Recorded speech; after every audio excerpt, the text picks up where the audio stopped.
Welcome back to Black Clover Anime Review, episode 107. This is the 150th episode of the anime, Awakening Powers, and the 275th chapter in manga, Hellfire Incarnate. Before even doing this video, I had to twice fix my chair because one of the screws kept coming loose. I don't know why, it's just how it is. I've had this chair for a couple of years. I made a new chair.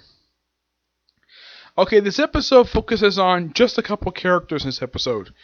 Like, in the original stuff, Asta hasn't gotten a lot of focus a lot of the time. This is the first episode of the original stuff. He actually's got some focus. Yes. Of course. There's also a little bit of focus on, of all people, Leopold. Yes. One of Asta's rivals. Yes. He, of course, this stuff with him, it's basically like he's doubting himself because basically he's trying to live the expectations basically of his older sibling. His is very much like maybe might describe a very handsome older brother and a beautiful older sister. Yep. It's kind of interesting though that both his older siblings are in their 30s and he's probably in his late teens.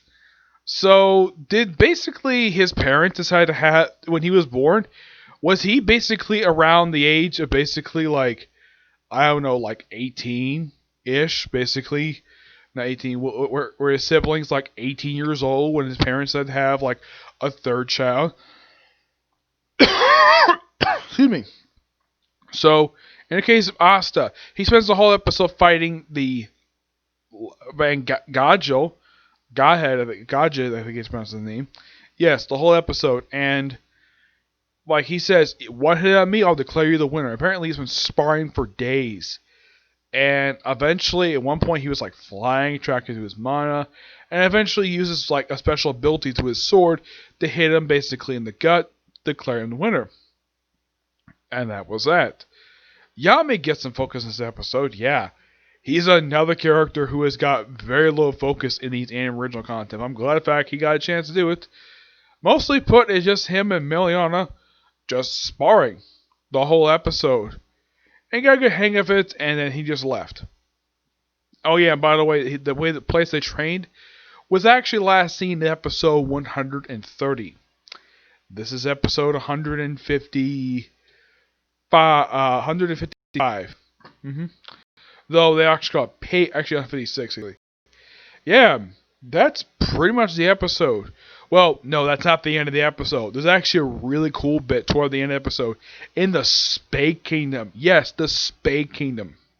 I don't know if this is actually from the manga or not. I don't think it is. Because we see these group of people. One, of course, with a guy called Ralph. Yeah, this guy becomes later on very important in the current stuff.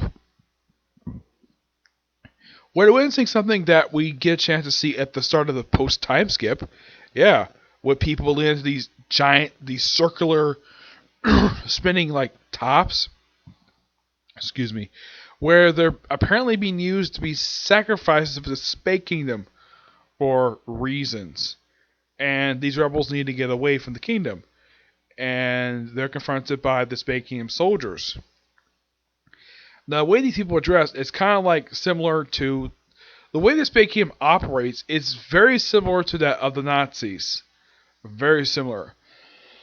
Yeah. And one of them does escape, and he basically goes down the river. And that's the last see of him for quite a while. And then we see a character who makes his first appearance in the anime.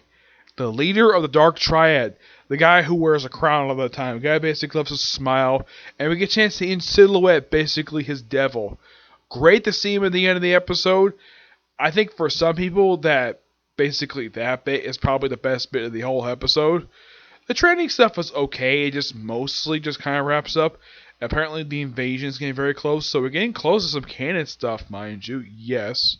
So are you saying that pretty much 6 months passed by in just a couple episodes? That's a far stretch. Yes. Yeah, I'm like, okay, they just basically start training just last episode. And apparently the training is somewhat done.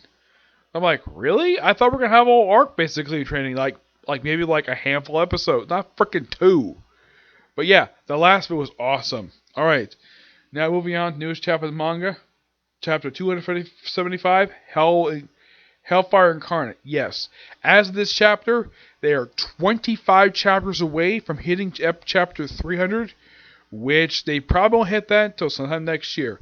I mean, next month they're gonna hit 300 for My Hero Academia and 1,000 for excuse me, for One Piece. So, chapter starts off basically with the Vice Captain, the Black Bulls, laying out his plan. Of course, everybody just running. Like, people with him are Charlotte, Rill, Jack the Ripper, Fagoleon. Pretty much like everybody who's basically volunteered to go with him. I think even Dorothy with him too. So, we see basically this giant creature, and Meliona basically is the one taking this creature on. Yeah, my guess is the reason why I threw her in this episode, because she was just featured in the chapter manga. So basically, you had the Vice Captain, I keep forgetting the guy's name. He just happens to come across her where she's bathing, and she's basically completely naked. Yeah, first time in the actual manga she's been depicted as naked since the Hot Springs training arc. Yeah, I wouldn't be surprised though if they did a little more censoring with this in the anime. I wouldn't be surprised about that. But yeah, this 32-year-old beautiful 32 woman is butt naked. Oh yeah, by the way, he has his eyes closed. It's like, she's like, what do you want? He's like, you're as stunning as the rumors say.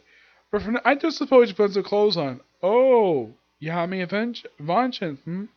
I could care less what half what's getting up. But I'm curious about the lot that nabbed them. And he's like, I will find you an ideal opponent to gauge the result of your training. Yep. And she proceeds to basically activate her ability of Hellfire Incarnate, basically cover her whole body in fire. And she proceeds to launch herself at this giant creature. And she proceeds to basically blow a hole in the damn thing, effectively killing it. Mana's on full release. Go back to sleep. He's like, go back to sleep. This time, forever. Yep, and then we see the Vice Captain's subordinates taking on, like, they just happen to come across one member of the Dark Triad. It's the guy who basically doesn't smile. I don't remember the guy's name, but yes. Interesting, though, they just happen to just come by him just by sheer coincidence. All in all, great chapter. I give this chapter roughly a 9. No, I give this one a 10. This is another one, basically, I give a 10 out of 10. Absolutely fantastic chapter. Can't wait for next week's chapter to come out. Excuse me. Yep. But, you're probably thinking, what, you give it a 10 because you got a chance to see Melio naked? Yeah, that's the reason why. But I just found it to be so hilarious and good fan service moment, basically, for male readers to see one of the most beautiful women in the whole series completely naked. Though at least to cover a little bit of basically the water she's in, which gotta appreciate that. Yep. So yeah, that's it, particular review.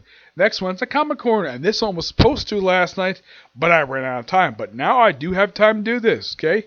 You'll find out what books in review, which these are the finales of stuff. Okay. See you next video. Bye.